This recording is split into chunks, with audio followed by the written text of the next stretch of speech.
It was the morning of my 68th birthday, and the house was too quiet. That sounds like nothing.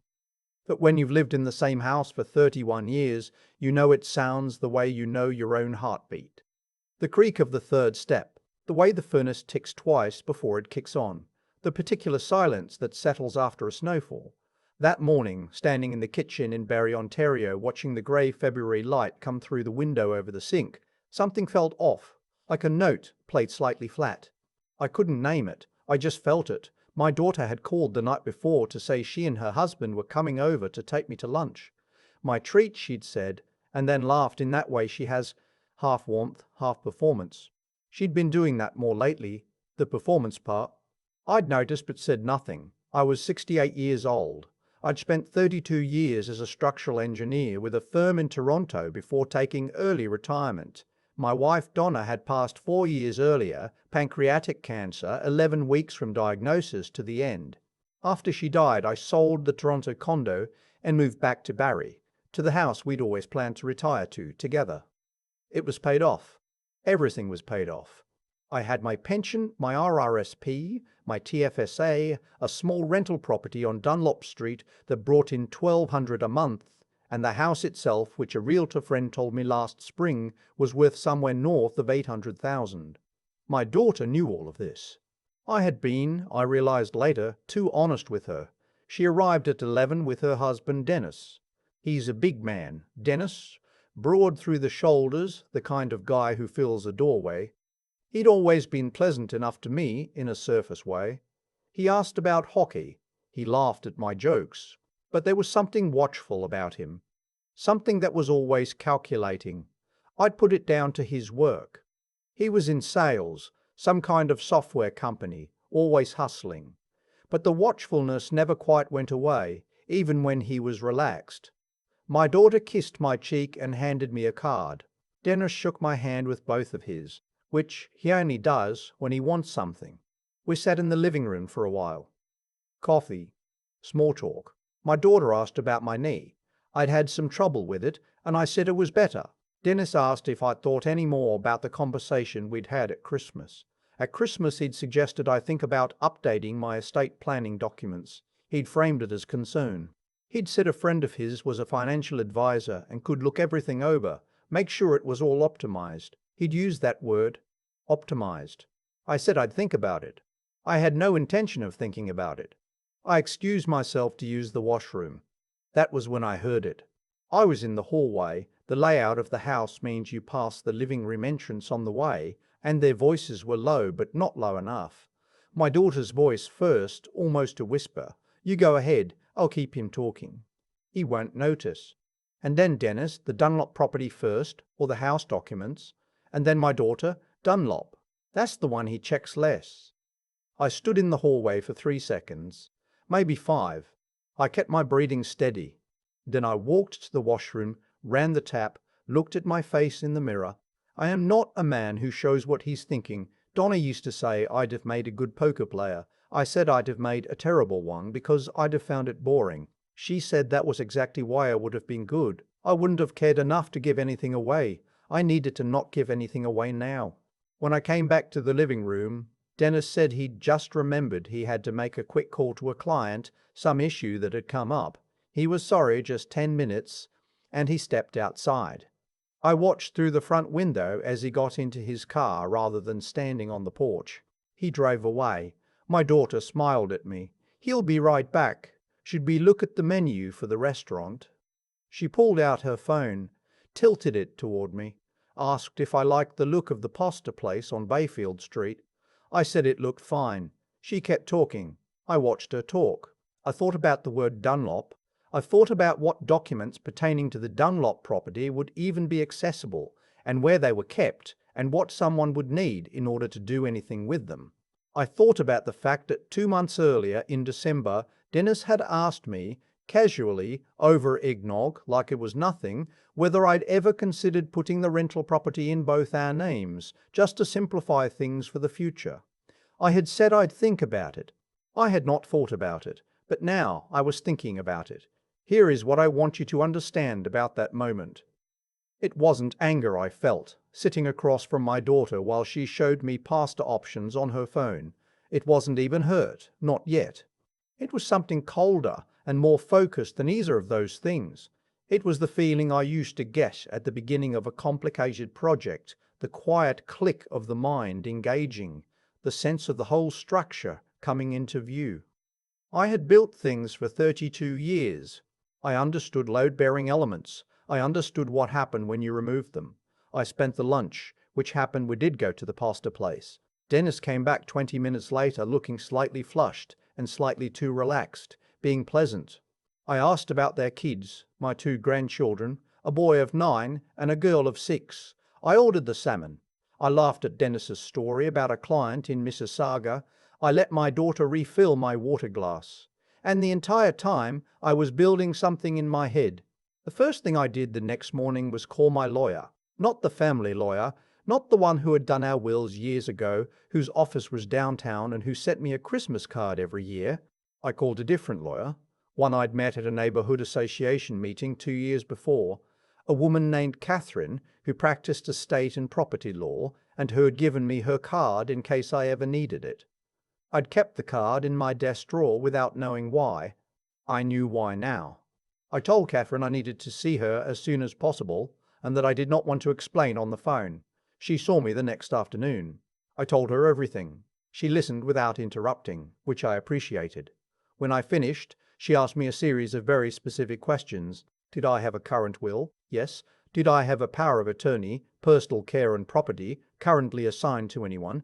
Yes, to my daughter, executed 6 years ago when Donna was sick and I had been briefly hospitalized for a cardiac episode that turned out to be nothing.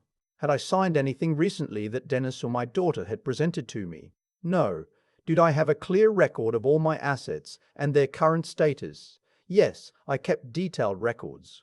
Catherine said, "Good." Then she said, "Here is what we are going to do."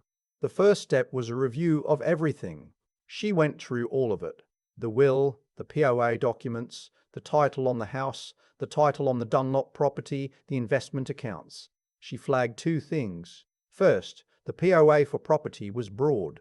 In its current form, my daughter had significant authority to act on my behalf, and while there were legal limits on what she could do without my consent, the document as written left room for someone determined and someone with a compliant notary to cause real trouble.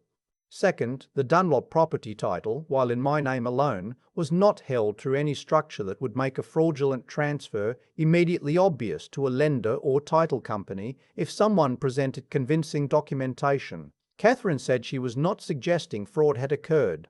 She was suggesting I take steps to make fraud structurally impossible. We spent 3 weeks doing exactly that. I set up a holding company, a numbered Ontario corporation, and transferred the Dunlop property into it. I was the sole director and the sole shareholder. Any transaction involving that property now required corporate resolutions, a corporate seal, and my signature in a specific witnessed capacity that could not be replicated without my physical presence and identification. I revised my will. I revised the PO document, narrowing the scope significantly and adding a requirement for independent legal counsel verification before any property transaction could be authorized under it. I changed the locks on the Dunlop property. I moved the fiscal documents, the property deeds, the investment statements, the corporate records, to a safety deposit box at a TD branch that my daughter did not know I used. And I told my daughter nothing. I saw her twice during those 3 weeks. Once for dinner at her house, where Dennis held my jacket and poured my wine and asked me thoughtful questions about my knee. Once for a walk around the lake on a Sunday, just the 2 of us, which she had suggested with a warmth that would have seemed entirely genuine if I hadn't been standing in that hallway. She asked me once, during the walk, if I'd given any more thought to updating my financial planning documents. She said it in a light tone, offhand, like she was asking about the weather. I said I'd been meaning to, but hadn't gotten around to it. I said I'd been tired.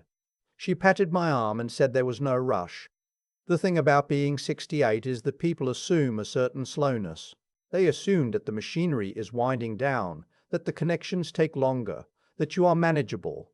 Dennis had been managing me for years. I understood now, slowly, patiently, the way you slowly turn up the heat under a pot. enough time, and you don't notice the temperature changing. But I had spent 32 years managing complex systems. I knew what deferred maintenance looked like. I knew what structural failure looked like before it happened. In late March, about 6 weeks after my birthday, Catherine called me.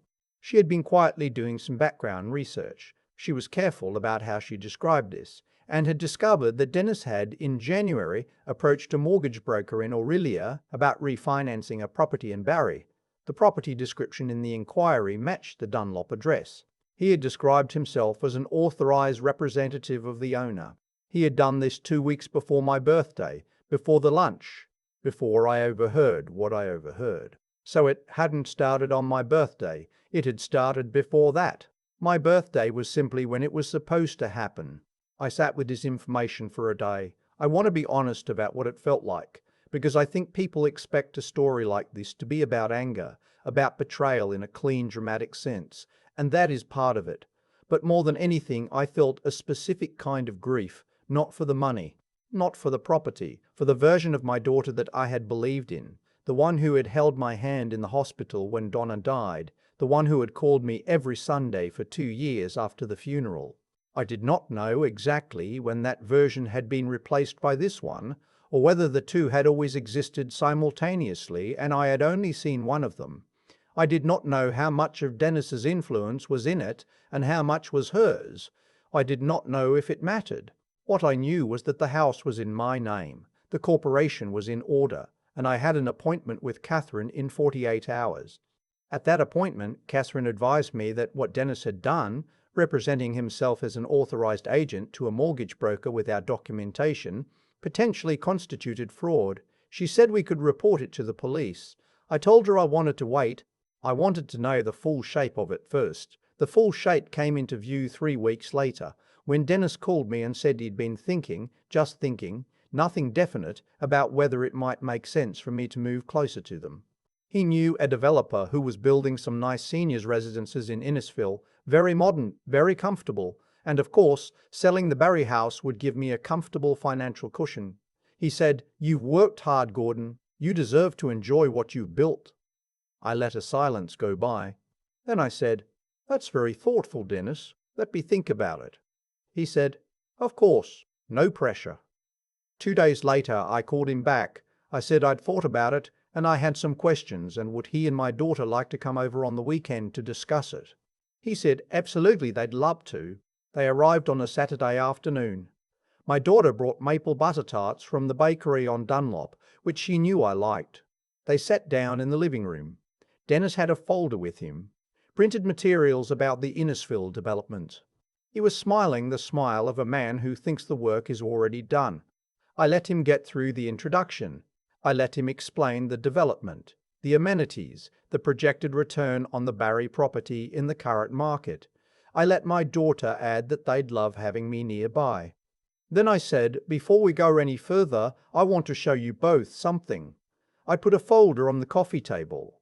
Inside was a copy of the inquiry Dennis had made to the Aurelia mortgage broker in January, a copy of the corporate registration for the holding company, a letter from Catherine on her firm's letterhead summarizing the revised POA document and the change in property title structure, and a single-page document outlining what constituted fraudulent misrepresentation under Ontario law, with the relevant sections highlighted.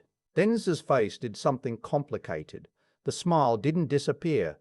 It sort of rearranged itself into something that was trying to still be a smile. My daughter looked at the mortgage inquiry. She looked at it for a long time. I said, "I'm not going to call the police today. Whether I do that is something I'm still deciding. What I want you both to understand is that there is nothing left to get. The house is not accessible to you. The Dunlop property is not accessible to you. My accounts are not accessible to you. My accounts are not accessible to you. The POA you knew about has been revised, and your authority under it is now limited to medical decisions in the event of my genuine incapacity, with independent verification required." I said, "I'm not moving to Innisfil." Dennis said something about a misunderstanding. He said the mortgage inquiry had been exploratory, just to understand the options. He said he had my best interests at heart. I looked at him. I said, "I know you do, Dennis." He stopped talking. My daughter looked up from the papers. Her eyes were wet. I don't know what the tears were for.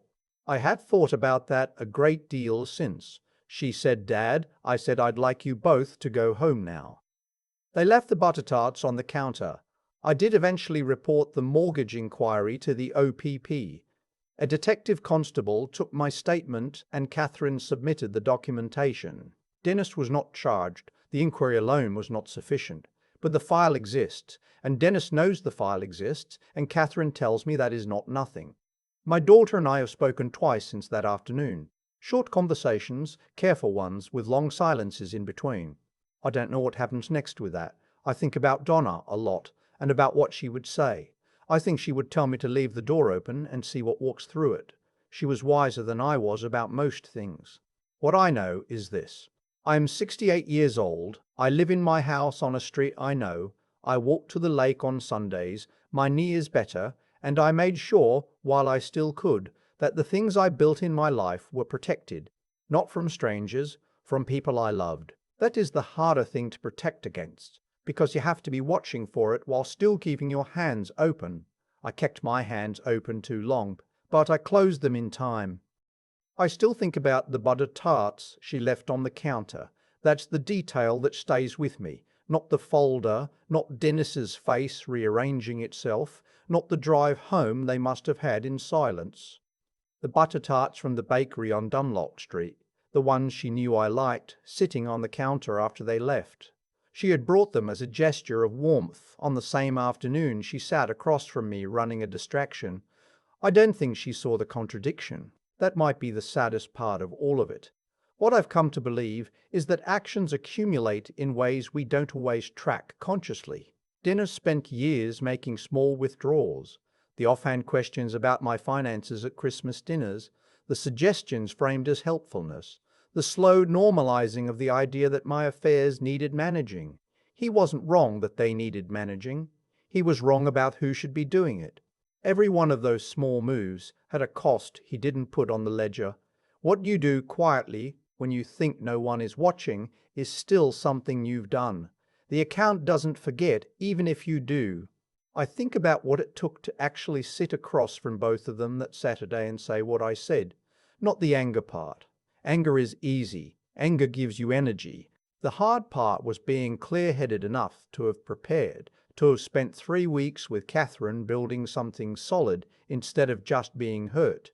There is a version of me that could have confronted them the day after my birthday, raw and loud and without documentation, and it would have felt righteous and accomplished nothing. I'm glad I didn't do that. The discipline of waiting, of thinking before acting, of building a structure rather than throwing a punch, that came from somewhere I had to consciously choose. It didn't come naturally. I chose it every morning for 3 weeks, and the honesty required. Being honest with Catherine, being honest with myself about what I had heard and what it meant, refusing to find an interpretation that let me off the hook from having to act, that was its own kind of work. It would have been easier to tell myself I'd misheard, that Dennis had a reasonable explanation, that my daughter loved me and therefore could not also be doing this. The mind will offer you those exits if you let it. I didn't let it. Not because I'm unusually strong, but because Donna raised me to look at what's in front of me and call it what it is. She had that quality in abundance, and I learned some of it from watching her. What I know now, at 68, is that the people who build things, real things, things that last, are not the ones who never face difficulty. They're the ones who, when something goes wrong, ask themselves what they can actually do and then do it. Not dramatically, not with speeches, quietly, steadily, with good help when they can find it. I kept my hands open for too long. But I closed them in time. That has to be enough.